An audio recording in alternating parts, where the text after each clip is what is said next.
Welcome to our guide on how to edit muted words on Twitter using your PC. Follow these simple steps to customize your muted words list to enhance your Twitter experience.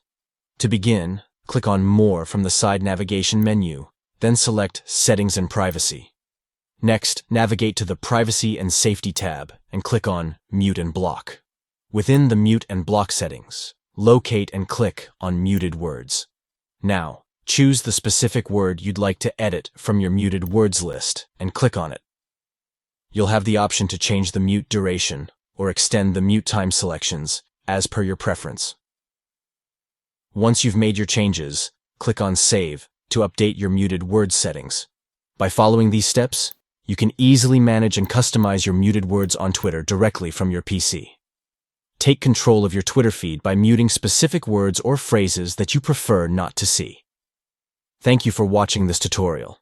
Editing muted words on Twitter is a useful feature to tailor your Twitter timeline to your preferences. Stay tuned for more helpful tips and guides to make the most out of your Twitter experience.